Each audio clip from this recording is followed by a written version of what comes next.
आज बात करेंगे भारत सरकार और ट्विटर के बीच चल रहे झगड़े की। क्यों एक चिड़िया से इतना इतना डरती है सरकार। दरअसल यही सोशल मीडिया जो भारत सरकार की कभी ताकत होती थी, जिसके ज़रिए 2014-2019 के चुनाव में मोदी सरकार ने इसका खूब सहारा लिया और इसका खूब अच्छे से इस्तेमाल किया। आज वही सोशल मीडिया और मोदी सरकार के बीच, ख़ास तौर पर ट्विटर के बीच क्यों ये झगड़ा चल रहा है, क्या है इसकी वजह, क्या भारत सरकार आने वाले दिनों में ट्विटर को बैन कर देगी, इसी पर आज बात करेंगे। क्योंकि बार बार इस बात का जिक्र हो रहा है और ख़ास तौर पर वो राइट विंग ट्विटर हैंडल्स जो इस बात को लेकर इस बात के संकेत दे रहे हैं, इस बात को लेकर जोर दे रहे हैं कि भारत सरकार को ट्विटर बैन कर देना चाहिए और उनको एक कू ऐप पे आ जाना चाहिए। इस पर आज बात होगी। दरअसल क्या है ये पूरी वजह।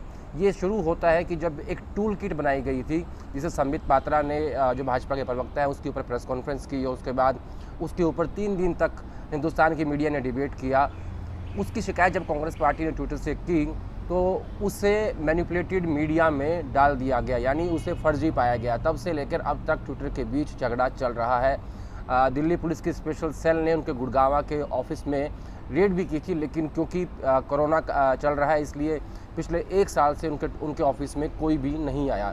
दरअसल क्या है इसकी वजह। कल एक सूत्रों के हवाले से खबर प्लांट हुई और रविशंकर प्रसाद जो कि मंत्री हैं, उन्होंने भी बहुत सारे इंटरव्यूज़ दिए। उसमें ये कहा गया कि हमने ट्विटर से प्रोटेक्शन के जो राइट्स हैं उनको हटा लिया गया है। दरअसल इसका वजह क्या है, प्रोटेक्शन कानून है क्या, पहले ये समझ लीजिए। प्रोटेक्शन कानून के ज़रिए अगर कोई भी ट्वीट करता है तो उसका जिम्मेदार वो व्यक्ति होता था, लेकिन अब अगर ये प्रोटेक्शन का जो कानून है इसको हटा लिया गया है तो अगर मैं या आप कोई ट्वीट करेंगे तो उसका जिम्मेदार भी ट्विटर ही होगा। यानी अब सीधे तौर पर ट्विटर की जिम्मेदारी बनती है कि अगर कोई फेक न्यूज़ है, अगर कोई ऐसी बात है जिससे धार्मिक उन्माद फैलता है, तो उसके लिए कोई व्यक्ति का ट्विटर हैंडल जिम्मेदार नहीं होगा, उसके लिए ट्विटर ही जिम्मेदार होगा।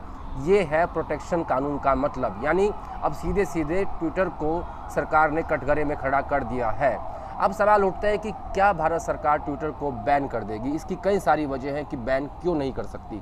सबसे पहली बात, जब G7 में प्रधानमंत्री मोदी ने अभिव्यक्ति की आज़ादी की बात की तो ऐसे में वो एक इतने बड़े सोशल मीडिया प्लेटफॉर्म्स को, हालांकि भारत में 130 करोड़ की जनसंख्या है, लेकिन 1,75,00,000 लोग ही ट्विटर का इस्तेमाल करते हैं, लेकिन ये एक बहुत बड़ा माध्यम है जिसके ज़रिए इन्फॉर्मेशन ली और दी जाती है। बेसिकली ये एक माध्यम है इन्फॉर्मेशन लेने का और देने का। तो ऐसे में भारत सरकार इसको बैन नहीं कर सकती, क्योंकि हम एक लोकतांत्रिक देश हैं और अभिव्यक्ति की आज़ादी की बात जब प्रधानमंत्री अपने भाषण में करते हैं तो ऐसे में क्या संदेश जाएगा कि भारत ने ट्विटर को बैन कर दिया। देखिए, ट्विटर जो है वो कोई टिकटॉक ऐप नहीं है और इस वक्त अमेरिका में ट्रंप की सरकार भी नहीं है, क्योंकि ट्रंप और ट्विटर का सीधा झगड़ा था। उसके हिसाब से आप समझ सकते थे। जो नई सरकार बाइडेन की है, जो कि डेमोक्रेट्स हैं, लिबरल्स हैं, उनका एक साफ संदेश है कि फ्री स्पीच की बात ही किसी भी देश के मुखिया के साथ वो करेंगे। उन्होंने ये बात पुतिन के साथ बातचीत करते हुए स्पष्ट कर दी, यानी एजेंडा साफ कर दिया कि किसी भी सरकार के साथ जब वो बातचीत करेंगे तो उनका एजेंडा क्या होगा। हर जगह फ्रीडम ऑफ स्पीच, अभिव्यक्ति की आज़ादी और ह्यूमन राइट्स, मानवाधिकार को लेकर उनकी प्राथमिकता होगी, ऐसा बाइडेन ने साफ कर दिया। अब जैसा मैं बता रहा था कि क्यों ट्विटर को हम हिंदुस्तान में बैन नहीं कर सकते, इसकी एक बड़ी वजह ये भी है कि इस वक्त भारत की जो GDP है वो माइनस में है। इसके 2 बड़े कारण हैं, नोटबंदी और कोरोना के कारण जो GDP का हाल हुआ है वो। तो भारत एक बड़ा बाज़ार है, लेकिन आज की स्थिति में बाज़ार बहुत कमज़ोर हो चुका है। तो ऐसे में एक बड़ा कारण ये है कि GDP जो हमारी माइनस में चल रही है, उसके कारण भी हम ट्विटर के खिलाफ एक्शन नहीं ले सकते। दूसरा, इससे पहले जब मोदी सरकार आई थी और भारत सरकार की जो ग्रोथ रेट थी वो 8% पे थी, तब फिर भी सोच सकते थे कि आप कड़ा रुख अपना सकते हैं। लेकिन आज जो हालात हैं, बाज़ार जो कमज़ोर है हिंदुस्तान का, उसके कारण आप विदेशी कंपनियों को ये मैसेज नहीं दे सकते कि हमारे यहाँ अभिव्यक्ति की आज़ादी नहीं है। दूसरा, आप सोचिए कि प्रधानमंत्री मोदी अगर अमेरिका की यात्रा पे जाते हैं और वहाँ कई देशों के प्रधानमंत्री मिलते हैं और उस बैठक की महत्वपूर्ण बातें प्रधानमंत्री जब कू ऐप पे पोस्ट करेंगे तो आपका क्या संदेश जाएगा। यानी आप अपनी बात विश्व के लोगों तक पहुंचाने के लिए ट्विटर का इस्तेमाल करते हैं और जितने भी अलग अलग देशों के हेड हैं वो सब इसका इस्तेमाल करते हैं। तो ऐसे में एक अभिव्यक्ति की आज़ादी वाला, एक लोकतांत्रिक देश की बात करने वाले भारत को, ऐसी स्थिति में भारत ट्विटर को बैन नहीं कर सकता। तो ये ऐसे कारण हैं जो आपको सोचने होंगे। अब देखिए, जिस तरीके से कल भारत सरकार ने प्रोटेक्शन कानून को हटा दिया ट्विटर के ज़रिए, उसमें भी एक संकेत है कि आप उनके खिलाफ मामला दर्ज कर सकते हैं, आप उनके खिलाफ एफआईआर कर सकते हैं, लेकिन उनको बैन नहीं किया जा सकता।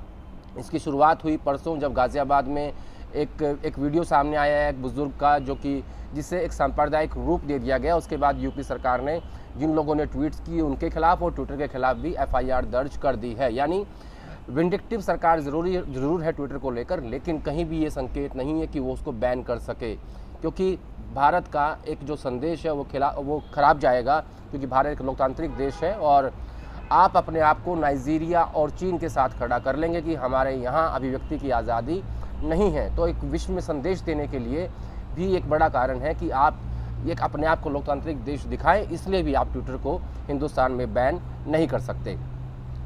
दरअसल ये जो झगड़ा है, ये सीधा झगड़ा प्रधानमंत्री मोदी के दफ्तर या ट्विटर के बीच नहीं है। ये जो सरकार में बीच के लोग हैं, और ख़ास तौर पर वो लोग जो कंसल्टेंट हैं जिनको हायर किया हुआ है, उन्होंने सरकार को चने के झाड़ पे चढ़ा दिया और कहा है कि हम ट्विटर को ठीक कर सकते हैं। दरअसल ठीक करने की बात जहाँ तक है कि जिस तरीके से परसों एफआईआर हुई है, उसमें जिन लोगों ने ट्वीट्स किए उनके खिलाफ एफआईआर होनी चाहिए थी, लेकिन जो मैंने कहा बार बार कि प्रोटेक्शन कानून को हटा दिया गया है, वो इसीलिए है ताकि ट्विटर को एक संदेश दे सके कि भारत सरकार का रुख आपको लेकर कड़ा है। तो ऐसे में सोच समझ कर लिबरल्स के साथ या लेफ़्ट के साथ या सेंटर के साथ खड़ा होइएगा, क्योंकि एक बहुत बड़ा तबका राइट विंग का ट्विटर के ऊपर उसे बैन करने के लिए पक्ष में है। ऐसा एक संदेश देने की कोशिश ट्विटर को हो रही है। तो दरअसल ये कहा जा सकता है कि भारत सरकार ट्विटर को बैन नहीं करना चाहती, उसे सिर्फ डराना चाहती है, क्योंकि उसे भी अपनी अंतर्राष्ट्रीय छवि की चिंता है। और ख़ास तौर पर प्रधानमंत्री मोदी जो कि हर काम अपनी छवि के लिए करते हैं। तो जो लोग इस बात को लेकर परेशान हैं कि ट्विटर बैन हो जाएगा, बिल्कुल परेशान मत होइए। ट्विटर सरकार ट्विटर को बैन नहीं कर सकती। जैसा मैंने पहले भी कहा कि एक पूरे विश्व में एक खराब संदेश जाएगा कि भारत में अभिव्यक्ति की आज़ादी नहीं है, और ऐसा भारत सरकार और ख़ासतौर पर प्रधानमंत्री मोदी कतई नहीं चाहेंगे कि ऐसा संदेश भारत का पूरे विश्व में जाए।